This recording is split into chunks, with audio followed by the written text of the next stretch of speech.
Hola chicos, ¿cómo están? Es un enorme gusto saludarlos el día de hoy. Espero se encuentren muy bien, como siempre, que estén gozando de salud ustedes y sus familiares. El día de hoy vamos a ver un nuevo temita dentro de la materia, un temita que además tiene relación con todos los demás temas que hemos estado viendo durante la semana, ¿no? Empezamos a ver textos expositivos, hablamos de qué eran funciones del lenguaje dentro de los textos expositivos, platicamos además también acerca de las características externas de los textos expositivos para ser puntuales, ¿verdad? La clase pasada platicamos ese tema y el día de hoy vamos a platicar de, ¿qué creen? Pues las características internas de los textos expositivos, ¿sale? Perdón, ya desde hace algunos días, horas, tengo la garganta cerradita, entonces por eso a veces trato de aclarar la voz, ¿sale? Bueno. Bien, chicos, vamos a hablar entonces de las características internas de los textos expositivos. Como ya hemos venido hablando a lo largo de varias clases, las características internas hacen referencia a cuestiones de fondo.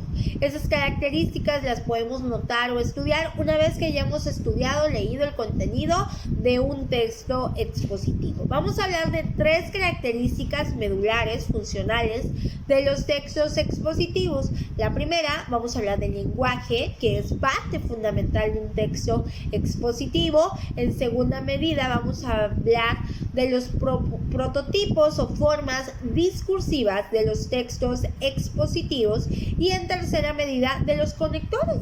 Esas son las tres características internas de los textos expositivos. Vamos a hablar y vamos a tocar cada una de ellas. Primero, vamos a hablar del lenguaje. Como ustedes saben, el lenguaje dentro de un texto pues es la forma gramatical, la forma de la lengua en la que se escribe el texto para que éste pueda ser entendido por los lectores. Dentro de los textos expositivos, chicos, hay textos expositivos especializados y de divulgación. En ambos casos, pues debemos saber cuál es el tipo de lenguaje más adecuado según según el destinatario, según el lector de nuestro texto, ¿verdad? Van a ser textos expositivos científicos, pues cuando hablen temas puramente científicos y puramente para cierto tipo de especialidades, y van a ser de divulgación cuando se dirijan a un público en general, que por lo tanto el lenguaje tendrá esa característica generalizada, un lenguaje que puede entender todo público, ¿verdad? Bueno, por lo general, las dos características del lenguaje que siguen los textos expositivos, ya sea de divulgación o ya sea especializado, científico, son objetivo y denotativo. Así es, chicos, estas son las dos características que sigue el lenguaje de los textos expositivos. Este lenguaje tiene que ser objetivo y denotativo. Y ustedes dirán, profe, ¿qué es eso? Bueno, objetivo, chicos, porque dentro de nuestro texto expositivo no debe haber subjetividad, no debemos anteponer nuestros sentimientos, emociones y creencias. Acuérdense que la finalidad de un texto expositivo es brindar una información clara, fidedigna, certera acerca de un tema o asunto, sin que medie la forma en que yo veo las cosas o mis preferencias, ¿no? Entonces tiene que ser puramente objetiva la información que voy a dar para que sea clara, para que sea fidedigna, y por ende el lenguaje que voy a emplear a realizar un texto expositivo va a ser un lenguaje objetivo. Y denotativo, por lo mismo, chicos, porque denotar o la característica denotativa del lenguaje hace referencia a que va a ser un lenguaje apegado a la realidad, apegado a la certeza de lo que son las cosas y no de lo que pienso, de lo que siento y del cómo me siento, ¿verdad?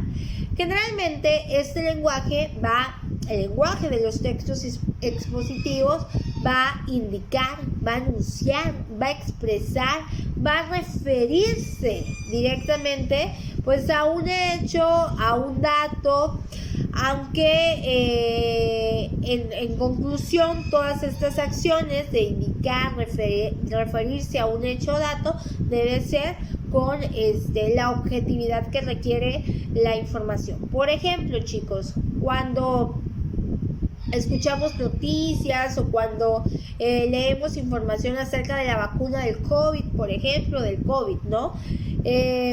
Muchas veces tanta información te llega a confundir, y la manera en que se da la información no era lo que pasaba en el principio de la pandemia.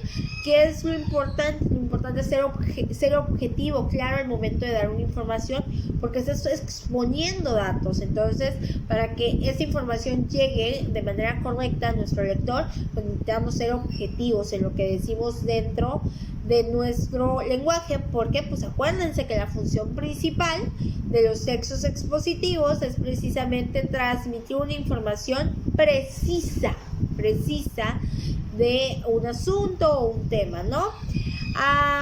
Algunos de los textos expositivos, chicos, dependiendo esto obviamente de su grado de especialización, pues requieren determinado uso de términos, ¿no? Por ejemplo, chicos, si vamos a hablar de un texto de especialización, un texto de especialización en cualquier área, generalmente este tipo de texto va a requerir un lenguaje más técnico. ¿Por qué? Porque va a ir dirigido a cierto tipo del sector de la población. Por ejemplo, si yo quiero hacer un texto expositivo acerca de la didáctica magna, ¿no? Este texto expositivo obviamente va a ir dirigido, ¿no?, a los pedagogos, a una rama especializada. Por lo tanto, el lenguaje que voy a utilizar va a ser un poquito más técnico, más especializado, con la finalidad de que los licenciados en pedagogía, los especialistas en educación puedan entenderlo. Eso lo vimos en registros lingüísticos, ¿no? Bueno, ahora bien, si el texto que voy a realizar va a ser para el público en general, pues puedo utilizar un lenguaje más generalizado, formal, no coloquial. Siempre vamos a utilizar lenguaje formal, pero que sea fácil de entender para todos, ¿verdad? Bueno, cuando los textos expositivos, chicos, son de algún grado de especialización, es decir, que van dirigidos para cierto grupo especializado dentro de la sociedad, se ocupan entonces tecnicismos, pero también se ocupan neologismos, ¿sale? Los tecnicismos, pues ya les había dicho que son palabras propias de una ciencia, de un arte, de un oficio o actividad, y no pueden ser sustituidos tan fácilmente por palabras comunes. Por ejemplo, los pedagogos tienen su propio lenguaje profesional, los electricistas, los plomeros, los ingenieros en electromecánica tienen su propio lenguaje especializado, ¿no? Y los neologismos, chicos, son, como su palabra lo dice, neo, de nuevo, logismos de tratados, son tratados nuevos, son nuevas palabras, ¿verdad? Que surgen a partir, por ejemplo, de los cambios tecnológicos y culturales que se producen dentro de la sociedad, ¿no? Bueno, chicos, ahí en cuestión del lenguaje, nos vamos entonces a la segunda característica interna de los textos expositivos, que son los prototipos o formas discursivas. Este tema ya lo habíamos abordado en clases anteriores cuando estuvimos viendo formas discursivas, y ahí les decía yo que un texto puede tener varios prototipos textuales. Puede ser expositivo, descriptivo, muchos a la vez, ¿no? Generalmente los textos expositivos, pues su forma discursiva es esa, el prototipo expositivo. Sin embargo, no están peleados con prototipos como la narración, la descripción, que también se utilizan dentro de los textos expositivos, siempre aclarando que esta debe ser de forma objetiva. Bueno, chicos, nos vamos entonces a la tercera característica de las características internas de los textos expositivos. La tercera característica, chicos, pues es precisamente, ya se las había mencionado, los conectores, corazones. Bueno, los conectores también yo creo que ustedes ya tienen un poquito de familiaridad con los conectores, ¿verdad? ¿Por qué? Porque son esos auxiliares dentro de la gramática que utilizamos para conectar de manera lógica nuestras ideas, pensamientos, palabras dentro de un texto, ¿verdad? Generalmente los conectores pues hacen referencia a vocablos, a frases que se utilizan para establecer pues esas relaciones lógicas entre los múltiples elementos que hay dentro de una oración, dentro de un enunciado o dentro de un texto, ¿verdad? Por ejemplo, las preposiciones, ante, como, contra, las conjugaciones, las locuciones adversariales, todas esas pues son auxiliares dentro de la gramática que nos permiten pues establecer conexiones lógicas de nuestra información para presentarla de forma adecuada, ¿verdad? Bueno, chicos, esas son las características internas de los textos expositivos. La vamos a dejar hasta acá el día de hoy.